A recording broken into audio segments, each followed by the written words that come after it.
20 stories close to every SkyTrain station up to 12 stories close to bus interchanges at a glance. The Government of British Columbia has introduced new legislation to encourage high-density, transit-oriented development in the areas surrounding major transit hubs, including SkyTrain stations and bus exchanges. This move aims to combat the housing affordability and supply crisis by increasing residential density and ridership on public transit. The legislation requires municipal governments to allow minimum residential building heights of up to 20 stories within 200 meters of a SkyTrain station, with lower heights permitted at greater distances. The legislation also establishes minimum floor area ratio (FAR) density requirements, with higher FARs closer to transit hubs. Municipalities must change their policies for transit-oriented development areas by June 30, 2024, and are encouraged to approve higher densities and heights.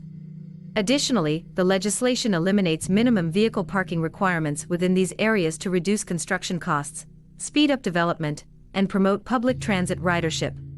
The government expects this legislation to result in around 100,000 new homes near transit hubs over the next decade. The details of up to 20 stories close to every SkyTrain station up to 12 stories close to bus interchanges. New legislation has been introduced in British Columbia to promote high-density, transit-oriented development. The Government of BC aims to increase residential density around major transit hubs, specifically SkyTrain stations and bus exchanges. This move is intended to address the housing affordability and supply crisis, as well as boost ridership on TransLink and BC Transit.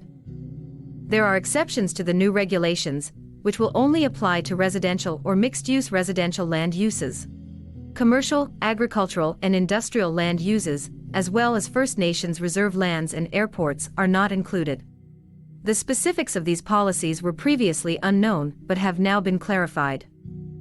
For SkyTrain stations in Metro Vancouver, municipalities will be required to allow minimum residential building heights of up to 20 stories within 200 meters of a station, up to 12 stories between 201 and 400 meters from a station, and up to 8 stories between 401 meters and 800 meters from a station.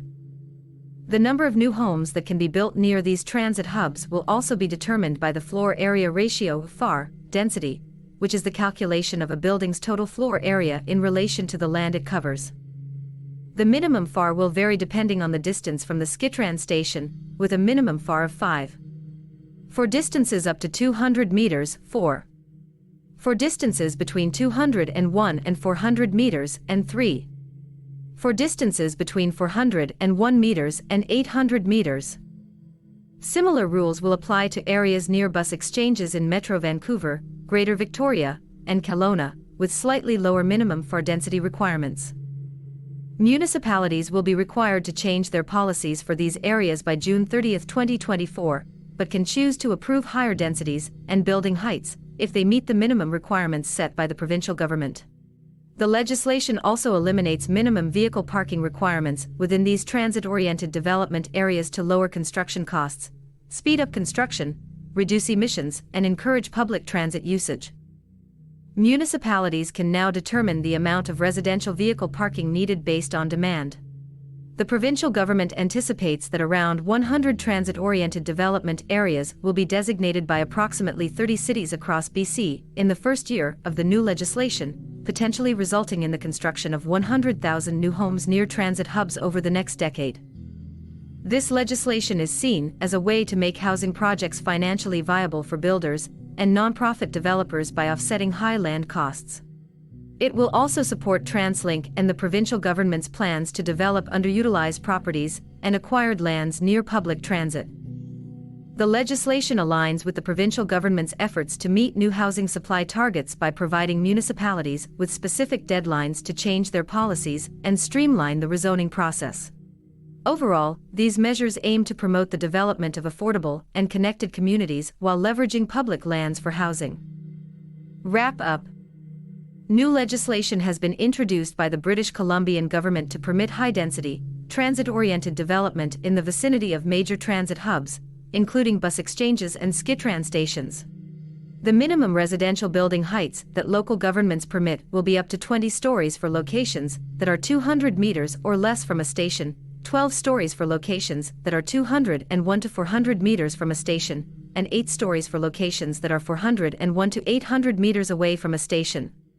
With more people using TransLink and BC Transit, the bill seeks to address the affordability and supply issues in housing. Within the first year of the new law's implementation, the provincial government anticipates that about 100 transit-oriented development areas surrounding transit hubs will be designated in about 30 cities throughout British Columbia. The provincial government in British Columbia has introduced legislation to encourage transit-oriented development, which could lead to the construction of up to 100,000 new homes near transport hubs over the next 10 years. Municipalities will be required to meet minimum standards set by the government, but will be able to approve higher densities and building heights at their discretion. The legislation is expected to make projects financially viable for builders and non-profit developers, while also supporting TransLink's real estate development division and the government's $400 million strategy of buying land next to public transport for housing.